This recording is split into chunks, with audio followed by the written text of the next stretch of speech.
Joining me now, he's spokesman to Israeli Prime Minister Benjamin Netanyahu. David, thank you for joining us tonight. Thank you for having me. What is it exactly that the Prime Minister is accusing the Obama administration of doing here? Well, we know that there was a deep collusion between the Obama administration and the Palestinians in order to push this United Nations Security Council resolution forward. That is deeply, deeply disappointing because historically America has protected Israel at this very, very biased body. You know, I just came from the Western Wall about an hour ago, and I touched those stones that Jews have touched and prayed towards for literally thousands of years. And the idea that this Security Council resolution, which was allowed to pass and even pushed very strongly by the Obama administration, the fact that it calls that one of the holiest sites to the Jewish people, occupied Palestinian territory, tells you everything that you need to know. That's shameful. That's ahistorical.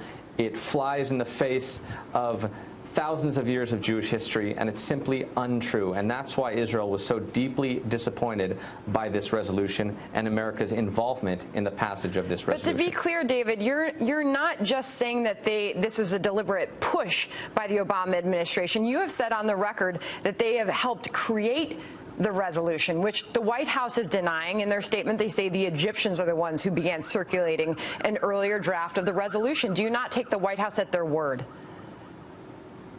Well, I've seen information with my own eyes that contradicts that. We have ironclad information, which we will share through the proper channels. Can you give us an idea of what that looks like? Who are your sources? Can you give us any idea of what that ironclad information is? Well, I can tell you these were sources from the Arab world and internationally. And in fact, it points to a deliberate American attempt to stay behind the scenes and, in fact, to ask the Palestinians to push the Egyptians to propose this resolution in the first place. And I want to explain just very briefly why it's so dangerous, because it actually preempts negotiations. It tries to give the Palestinians everything they want up front. The idea that the Jewish quarter of Jerusalem, the Western Wall, is occupied territory. I mean, what if somebody brought a Security Council resolution saying the heart of Washington was occupied territory, or the London Bridge was occupied territory? These are wild fantasies disconnected from reality, which actually prejudice the outcome of negotiations. The Prime Minister of Israel has repeatedly invited President Abbas to negotiate without any preconditions for direct bilateral negotiations. But David, why not turn that over now? Why? You say you're going to wait and hand that to the incoming administration, the Trump administration. Don't you think the people of Israel, the people of this country, Americans deserve to see if the United States was behind that push? Well, I don't think that everything that I know can be shared on TV or can be shared with a global audience. But I think that details will increasingly come out. And in fact, there was just a report out of Egypt, which I haven't seen the exact report, but from what I read of the headlines, confirms American involvement in this whole sad saga. We also don't know what's going to happen. We actually believe that this may be the first of another series of pushes before the Obama administration leaves office, and that would be a real travesty if conditions were attempted. If conditions were imposed upon Israel which prejudiced the outcome of direct and bilateral negotiations between us and our Palestinian neighbors. So if it is true what you are accusing the White House and the Obama administration of doing, why do you think that he did it? Why do you think Obama would have done this?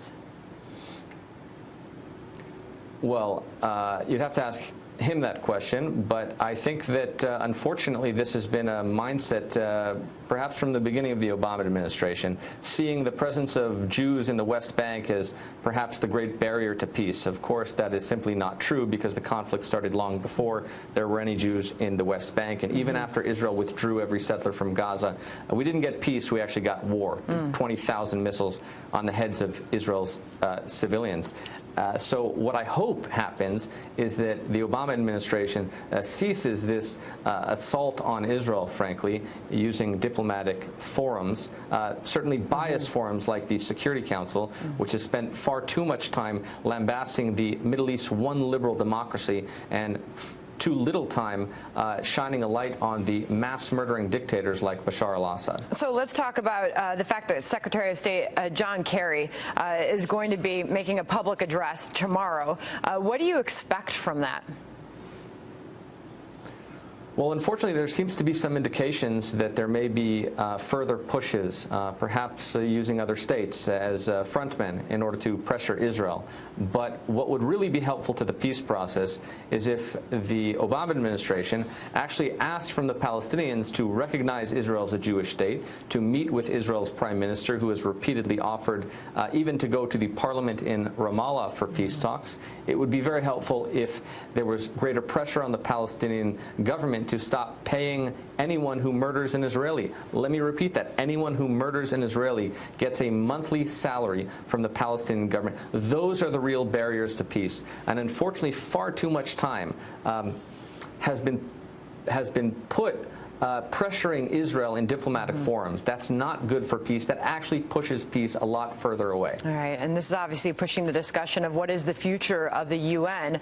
A lot of political leaders here calling for defunding. We will certainly be watching it. David Keyes, speaking on behalf of Benjamin Netanyahu, thank you for joining us tonight. Thank you so much for having me.